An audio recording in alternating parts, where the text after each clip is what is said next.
नमस्कार दोस्तों, मैं हूं एडवोकेट तुलसीराम सिंह। तो आप सभी लोगों का स्वागत है। आज इस वीडियो में हम जानेंगे कि क्या कोई महिला अगर प्रेग्नेंस है तो क्या कोई एग्ज़ाम के लिए रिक्वेस्ट कर सकती है, याचिका डाल सकती है, या उसका कोई इंटरव्यू देना जाना है, कहीं पर उसका कोई एग्ज़ाम देना जाना, तो क्या किसी एग्ज़ाम को या उस एग्ज़ाम को स्थगित किया जा सकता है, यानी उसकी डेट को बदला जा सकता है।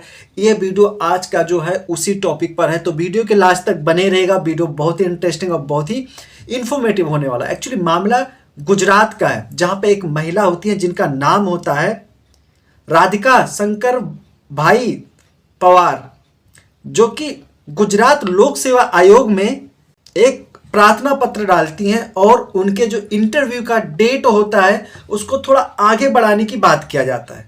उनका रिटर्न एग्जाम निकल जाता है, उनका खाली जो इंटरव्यू होता है वो पेंडिंग होता है। तो वो रिक्वेस्ट करती है गुजरात लोक सेवा आयोग से कि जो एग्जाम का मतलब इंटरव्यू का जो डेट है वो थोड़ा आगे बढ़ा दिया जाए। रीज़न बहुत ही इनका जेन्युइन होता है। कहने का मतलब होता है जो रीज़न होता है बहुत ही ठोस रीज़न होता है, क्योंकि वो प्रेग्नेंट होती हैं और चूंकि जनवरी 1 तारीख और 2 तारीख को इंटरव्यू का समय रखा जाता है, लेकिन जनवरी में ही उनका जो प्रेग्नेंट होती है उनका लास्ट टाइम चल रहा होता है, मतलब उसी जनवरी में ही उनका डिलीवरी होने वाला होता है। तो वो लोक सेवा आयोग से रिक्वेस्ट करती हैं कि जो एग्ज़ाम का डेट है उसको बढ़ा दिया जाए। आप लोग को बताना चाहूँगा 8/12/2023 को जो रिजल्ट निकलता है उसमें उनको उम्मीदवार पाया जाता है, यानी कि एग्जाम को वो पास कर लेती है। अब उनका इंटरव्यू फंसता है।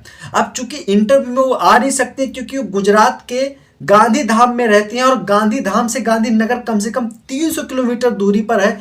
और चूंकि उनका प्रेग्नेंट होती हैं और उनका जो लास्ट पीरियड चल रहा होता है, यानी कि जनवरी में ही उसी एग्ज़ाम की डेट के आसपास में उनकी डिलीवरी होने वाली होती है, तो चूंकि आना उनके लिए बहुत ही मुश्किल होता है, इसलिए वो रिक्वेस्ट करती हैं। लेकिन जो गुजरात लोक सेवा आयोग होता है उनकी याचिका यानी कि उनका जो प्रार्थना होता है, आवेदन होता है, उसको एक्सेप्ट नहीं करता है, खारिज कर देता है। लेकिन जो इसमें याचिका करता है यानी कि राधिका होती हैं, वो गुजरात हाई कोर्ट में एक याचिका डालती हैं और वहाँ पे सेम चीज़ गुजरात हाई कोर्ट के सामने रखी जाती है, जिसमें गुजरात हाई कोर्ट के विद्वान जस्टिस निखिल करियाल की खंडपीठ द्वारा इस केस की सुनवाई किया जा रहा होता है। तो सभी दलीलों को सुनने के बाद में जो गुजरात हाई कोर्ट का एक बहुत ही बड़ी बात कही जाती है कि देखिए ऐसा है, चूंकि ये बहुत ही ठोस रीज़न है, मतलब एक महिला है जो एग्ज़ाम पास कर चुकी है और चूंकि वो खाली इंटरव्यू में नहीं आ सकती है तो उसको इंटरव्यू देने से रोका नहीं जा सकता है। साथ में यह भी निर्देश दिया गया कि जब तक इस मैटर पर फाइनल डिसीजन कोर्ट का नहीं आ जा सकता है तब तक इस रिजल्ट को मतलब इसका जो इंटरव्यू का रिजल्ट है उसको रोक के रखा जाए, उसको अभी रिलीज नहीं किया जाएगा। और साथ में ये भी कहा जाता है कि देखिए महिला बहुत ही होनहार है, प्रतिभाशाली है, क्योंकि सहायक प्रबंधक यानी वित्त और लेखा वर्ग 2 की जो एग्ज़ाम होता है वो एकदम सक्सेसफुली तरीके से क्लियर कर लेती हैं, कहीं कोई डाउट नहीं होता, यानी कि काफ़ी प्रतिभाशाली महिला है। और चूंकि प्रेग्नेंट है इसलिए इनको एग्ज़ाम में पहुंचने में दिक्कत हो रही है, तो इसको एग्ज़ाम को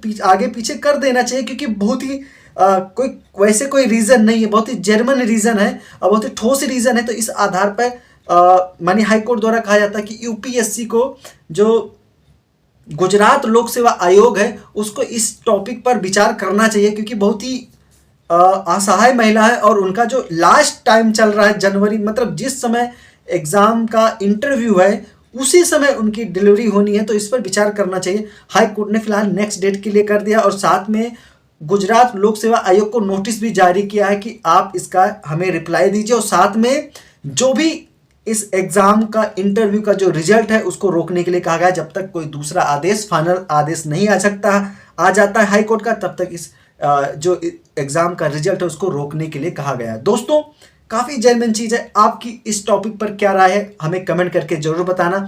मैं एडवोकेट तुलसीराम सिंह फिर मिलूंगा, जैसे इसका कोई अपडेट मिलेगा आप लोग को जरूर बताया जाएगा।